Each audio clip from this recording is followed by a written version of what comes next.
About 12 years ago, I found myself further from the people that I loved and the life that I'd come to think of as normal than I'd ever been. And it was in that distant place that I witnessed the single most beautiful thing that I've ever seen. I'd flown from Christchurch in New Zealand to the sea ice in McMurdo Sound and set up shop at Scott Base, New Zealand's permanent presence in Antarctica.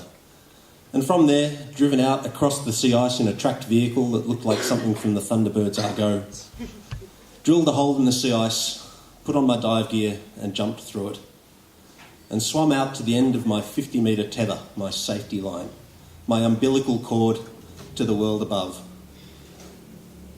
And at the end of that tether, one day, realised how far I was from home, how far I was from my wife and my friends.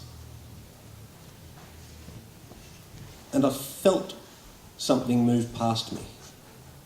Now, there are no sharks in the waters around Antarctica. There's something in the history of the progression and recession of the glaciers around the continent that wiped the sharks out, and their northern counterparts haven't crossed that fence in the Southern Ocean, that disparity in temperature and salinity that oceanographers refer to as the Antarctic convergence. They haven't gotten back there to recolonise the Antarctic waters. So you don't need to worry about sharks the way that you do at the back of your mind when you're working underwater in temperate or tropical seas. And the killer whales can't get to our dive site at Cape Armitage. It's too far from the sea ice edge, for them to swim out 120 kilometres to give us any grief.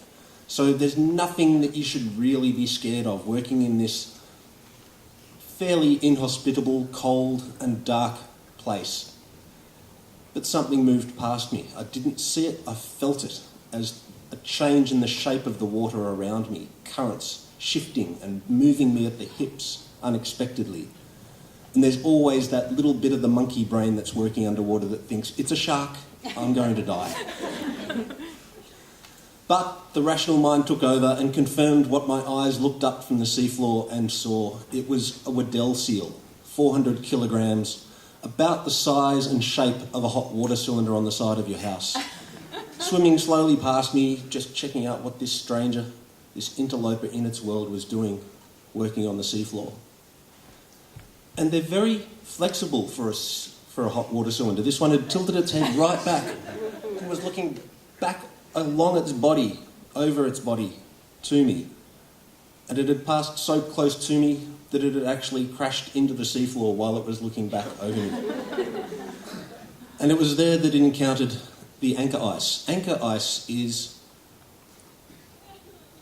kind of confusing because we think of ice as floating in water. We see it bobbing around in our drink. And it is buoyant in water. Ice is an unusual chemical in that sense, that its solid form is less dense than its liquid form, so it floats. But it doesn't form at the surface of the sea necessarily. It just forms wherever it's cold enough for water to turn from liquid to solid. And in the case of anchor ice, it forms on the rocks of the seafloor. And it grows in these beautiful facets. They look like glass and they build on each other, interlocking, until there's so much volume of ice on the bottom that its positive buoyancy overcomes its grip or the weight of the rock that it's formed on, and it either breaks away from the seafloor and drifts upwards or drifts upwards with a rock attached, sometimes with some unfortunate animals.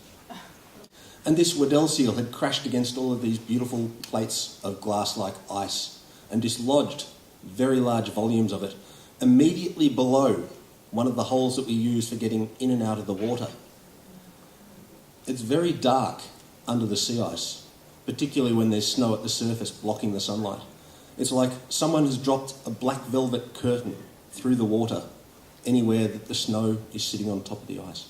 And this Weddell seal had passed through this darkness out into the light under our worksite, crashed into the seafloor and back into the dark and was gone.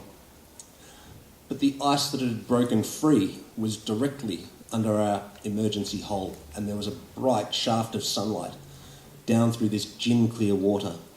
And the ice particles that were slowly drifting up under their own positive buoyancy were spinning up through that column of light and catching the light and splitting it, and the light rainbows were coruscating through the water.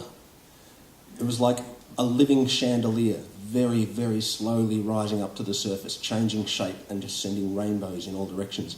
I had my camera with me, but I've been photographing tiny invertebrates on the seafloor, and I didn't want to look away for a moment. I didn't want to have to reset my camera and try and capture an image that would probably turn out blurry and not really do the scene justice. So I've spent 12 years trying to wrap words around that moment and explain to other people what I experienced, that confluence of chemistry and physics and biology, the furthest I've ever been away from the people that I care about.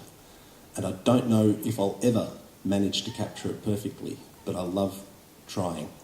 Thank you.